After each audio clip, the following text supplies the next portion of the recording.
नमस्कार, आदाब, सत श्री अकाल। सोल स्पीक देखने वाले सभी दर्शकों का ग्रेटर जम्मू के चैनल में स्वागत है। हर हफ्ते हम एनालाइज करते हैं राशियों के बारे में। अब तक हमने 9 राशियों के बारे में एनालाइज किया है, जिन्हें बताया है डॉक्टर सरिता ने, जो जम्मू की जानी मानी एस्ट्रोलॉजर है।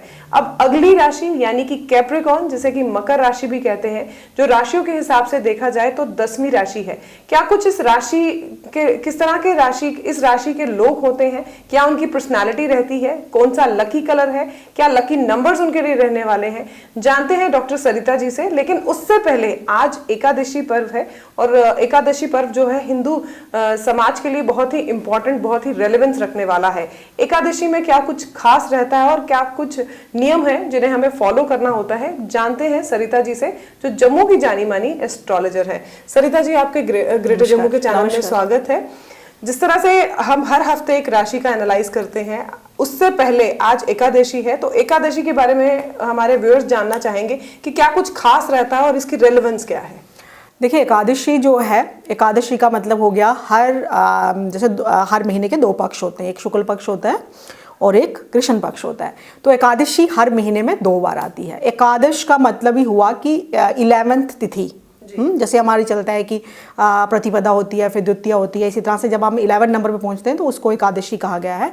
एकादशी वाले दिन भगवान विष्णु भगवान की पूजा की जाती है। और अगर हम एकादशी के बारे में बात करें या कि किस तरह से उत्पत्ति हुई और क्या पूरी स्टोरी है, तो उसमें बहुत वक्त लग जाएगा। लेकिन आज की बात करते हैं हम कि अभी शुक्ल पक्ष चल रहा है और आज जो है वो अमल की एकादशी है, अमल की एकादशी है। और आज जो है मैं सबको बोलूँगी, एक तो जनरलाइज्ड होता है कि हमें एकादशी वाले दिन, इसके पीछे साइंटिफिक बहुत रीज़न हैं। जैसे हम लोग एक आध्यात्मिक तौर पे मानते हैं और हर चीज़ को हम जिसको हमारे सब लोग कहते हैं कि ये सुपरनेचुरल बातें हैं या ये सब चीज़ें एग्जिस्ट नहीं करती हैं, इसके पीछे साइंटिफिक बहुत बड़ा रीज़न है कि जब भी वैक्सिंग और वेनिंग ऑफ मून होता है, जब चंद्रमा बढ़ रहा होता है और चंद्रमा घट रहा होता है, अभी चंद्रमा जो है वो बढ़ रहा है, तो अभी हम पूर्णिमा तिथि आने वाली है, पूर्णमासी आने वाली है।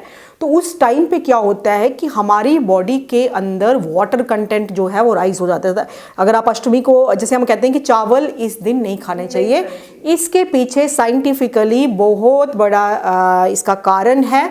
वो कारण भी हम किसी दिन बहुत अच्छे से डिस्कस करेंगे किसी और एपिसोड में, क्योंकि वो कम से कम भी आधे घंटा उसमें लगेगा डिस्कशन करने में। तो अगर हम चावल नहीं खाने की बात कर रहे हैं तो उसके पीछे आध्यात्मिक रीज़न तो है ही है, बट साइंटिफिक रीज़न भी इसके पीछे है। दूसरा, हम कहते हैं कि हर 15 दिन में एकादशी, एक महीने में 2 एकादशी आती है, तो इसमें जल का ग्रहण नहीं करना चाहिए, बिकॉज वाटर कंटेंट इस टाइम में हमारी बॉडी में काफ़ी ज़्यादा होता है। और हमारी इस टाइम पे यूनिवर्स की जो एनर्जीज होती हैं, उनका जो फ्लो होता है इसकी धरती की तरफ, उसका कुछ और ही मतलब उसका एक फील्ड होता है, वो अलग से ही होता है। जिस तरह से आप लोग कहते हैं कि सुबह 3 बजे या ब्रह्म मुहूर्त में ही पूजा क्यों, उस टाइम अर्थ का जो मैग्नेटिक फील्ड होता है वो कितना लो होता है। मतलब इसके पीछे ये सारी के सारे आध्यात्मिक लोग जो हैं वो अलग से प्रवचन करके बताते हैं, बट साइंटिफिकली इसका बहुत रीज़न है।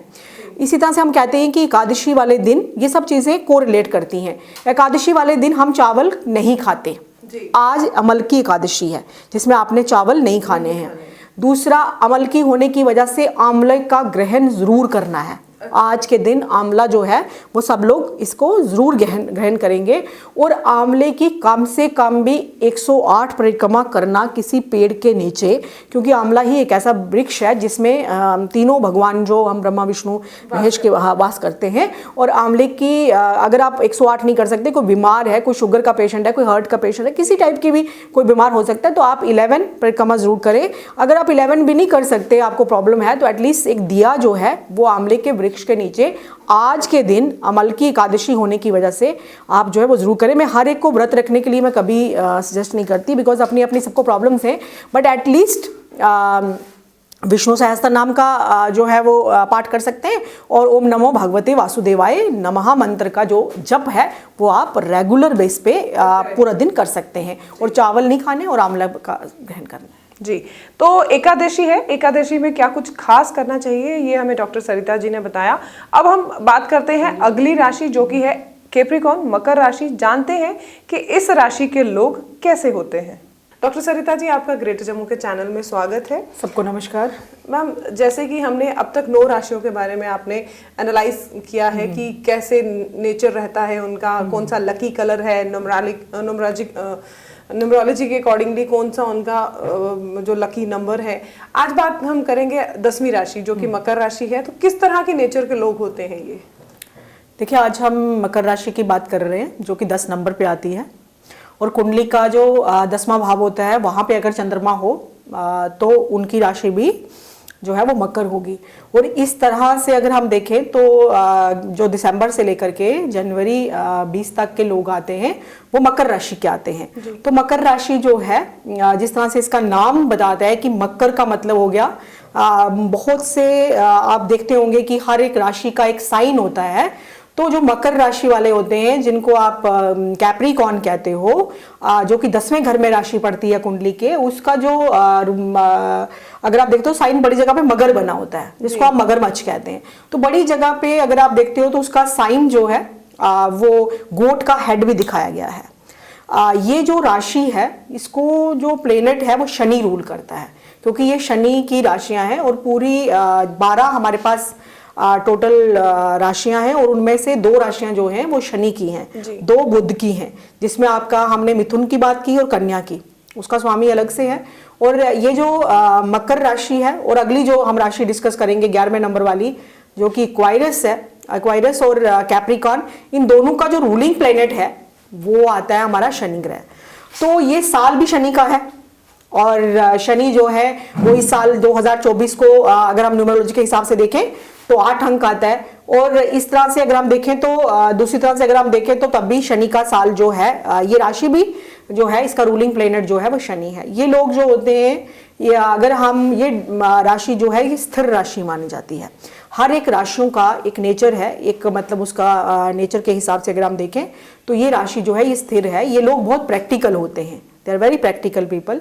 और इनका जो राशि जो शनि का राशि होने की वजह से जब इन लोगों का जन्म होता है तो 10वें घर में जब चंद्रमा स्थित हो तो हम उसको कहेंगे कि उसकी मकर राशि है, जिनको हम कैप्रिकॉर्न कहते हैं। अब ये लोग क्या होता है कि इनका बॉर्न ही ये मेहनत होता है, मेहनत करना ही इनकी किस्मत की वो आता है ना, पूंजी कहते हैं जिसको, वो जो है वो मेहनत है। वो हमेशा इनको लाइफ में सिचुएशंस ही ऐसी बनती हैं, इनको ऐसे सर्कमस्टांसेस मिलते हैं कि यहाँ पे इनको बहुत ज्यादा हार्डवर्क करना पड़ता है। मतलब मेहनत के बिना इनको कुछ नहीं मिलता। अगर हम बाकी वाले साइंस के साथ कंपेयर करें, ऑल्दो इनमें बहुत कंसिस्टेंसी होती है, बहुत प्रैक्टिकल होते हैं, दे आर वेरी प्रैक्टिकल। अगर आप किसी कैंसर वाले से बोलोगे तो वो रोता धोता रहेगा, अरे ये हो गया, अरे वो हो गया, तो ये कहेंगे अरे चुप हो जा, फिर क्या हो गया, आगे काम करते हैं, कुछ और करते हैं, आगे बढ़ते हैं। ये देखो कि पैसा कैसे कमाना है, आगे कैसे बढ़ना है, कैसे क्या करना है, सक्सेस कैसे अचीव करना है। तो ये वाले जो लोग होंगे वो मकर राशि वाले होंगे। और जो कैंसेरियन होंगे, जिनका वाटर साइन होगा, और कैंसेरियन जैसे पाइसियन होंगे या कैंसेरियन होंगे, या सम हो जो स्कॉर्पियंस हैं उनका साइन भी जो है हम वाटर मानते हैं, तो उन लोगों से ये बड़े भिन्न होते हैं। ये बड़ा प्रैक्टिकली सोचते हैं और अपने हाथ से ही काम करके ये कुछ ना कुछ अचीव करते हैं। जैसे अगर आप ये देखते हैं कि कोई ऐसा कैप्रिकॉर्न का व्यक्ति है जो बहुत रिच फैमिली में पैदा हुआ, जो बहुत अमीर है, तो उसको जब प्रॉपर्टी का भी जब उसका डिवीजन हो रहा होगा तो उसके हिस्से में काम नहीं आएगा, जो कोई ना कोई कंट्रोवर्सी जरूर क्रिएट होगी, तो उसको फिर से 0 से राइज करके 100 पे पहुंचना पड़ेगा। इन शॉर्ट में कहें तो साधारण लाइफ नहीं है। हाँ, और उसके बाद जब भी ये 0 से स्टार्ट करते हैं, जितनी इनकी लाइफ में ट्रांसफॉर्मेशंस होती हैं, एक कंप्लीट ट्रांसफॉर्मेशन होती है इनकी लाइफ में, और जब भी ये 0 से स्टार्ट करते हो, जब 100 पे पहुंचते हैं तो फिर वो मनी इनकी कंसिस्टेंट रहती है। That is very important, because consistency, एक जैसा फ्लो बने रहना और अपनी मेहनत से रिचनेस को अचीव करना, सक्सेस को पाना, इन अदर वर्ड्स में कहूंगी कि सक्सेस को अचीव करना, और फिर वो सक्सेस जो है उसका सस्टेन करना, वो इनकी लाइफ में रहता है। दैट इज वेरी मतलब कि इंपॉर्टेंट और बहुत अच्छा एक वो सूत्र है इन लोगों के लिए जो कि कैप्रिकॉन, जो कि मकर राशि वाले होते हैं। तो जैसे कि आपने सुना, डॉक्टर सरिता ने हमें बताया कि जो कैप्रिकॉन राशि के लोग होते हैं, इनको सक्सेस जो है उसके लिए काफ़ी कुछ मेहनत करनी पड़ती है, और सक्सेस जब इनको मिल जाती है तब लंबे समय तक इनके साथ सक्सेस जुड़ी रहती है। तो जानते हैं कैप्रिकॉन यानी कि मकर राशि के लोगों के लिए लकी कलर और लकी नंबर क्या रहने वाला है। तो doctor Sarita ji, lucky number और लकी कलर के बारे में अक्सर जो है हम बात करते हैं, क्योंकि रंग और नंबर जो है ये काफ़ी महत्व रखते हैं हमारी ज़िंदगी में। देखिए, जो मकर राशि वालों का जो लकी कलर है पिस्ता ग्रीन, मतलब ग्रीन कलर में हल्के रंग, क्योंकि Shani is compatible to Mercury, Budh के साथ उनकी हल्के रंग हल्के रंग तो मैंने सभी राशि वालों के लिए बोले कि हर व्यक्ति को हल्के रंग पहनने चाहिए। और इसमें ऑफ वाइट भी रहेगा, पिस्ता ग्रीन रहेगा, पाउडरी ब्लू रहेगा जो कि बहुत ब्लू कलर की लाइट शेड आती है, तो वो, और सफ़ेद कलर जिसमें आप वाइट कलर भी पहन सकते हैं। तो ये सब चीज़ें जो हैं ये मतलब कि अगर ये ऐसे कलर ऐड करते हैं तो इनके लिए बहुत अच्छा रहेगा। यहाँ तक अंकों की बात आई तो 10 नंबर होने की वजह से इनका जो 5 नंबर के साथ इनकी बहुत कंपैटिबिलिटी आती है, 6 नंबर के साथ इनकी बहुत कंपैटिबिलिटी रहती है, 8 तो इनका अपना नंबर है, और संभव 9 के साथ भी इनकी कहीं ना कहीं कंपैटिबिलिटी बनती है, क्योंकि 9 इनकी जो ऊर्जा है वो शनि एक बहुत बड़ा प्लेनेट है, शनि एक कोल्ड प्लेनेट है, शनि का रंग जो है वो नीला है, और मंगल जो है वो ऊर्जा है, और मंगल जो है वो अग्नि है। तो उस चीज को एक्सेलरेट करने के लिए ये नंबर 9 जो है वो काफी अच्छा रहता है कैप्रिकॉन्स वालों के लिए, जो मकर राशि वाले हैं उनके लिए एक लकी नंबर कहीं ना कहीं साबित होता है। और 8 नंबर को हम इन्फिनिटी का नंबर भी मानते हैं। देखो, हर नंबर जो है वो कहीं ना कहीं खत्म हो जाता है। 1 आया तो 1 कहीं आकर के हो जाएगा खत्म, 2 लिखते हैं, 3 लिखते हैं, मतलब हर नंबर 8 पे जो है पेंसिल चलती है। 8 पे हमेशा मतलब इन्फिनिटी का, अगर हम इस तरह से 8 को आप ऐसे रखोगे तो वो एक इन्फिनिटी का साइन बनता है। तो 8 नंबर की एक अपनी एक गरिमा है, एक अपनी एक इंपॉर्टेंस है नंबर 8 की। तो नंबर 8 जो है दूसरे हिसाब से हम कहते हैं कि प्लेनेट शनि को रिप्रेजेंट करता है। तो ये मकर राशि वालों के लिए पिस्ता ग्रीन, मतलब हल्के रंग, उसमें लाइट शेड्स जितनी भी हैं, पाउडरी ब्लू है, ऑफ वाइट है, ये कलर्स इनके लिए बहुत अच्छे हैं, लकी है। तो मैम 2024 जो है कैप्रिकॉन मकर राशि वालों के लिए कैसा रहने वाला है, वो भी हमारे दर्शकों को बता दीजिए, क्योंकि जो कैप्रिकॉन राशि वाले लोग होंगे अक्सर हमको जिज्ञासा रहती है कि साल जो है वो कैसा रहता है हमारे लिए।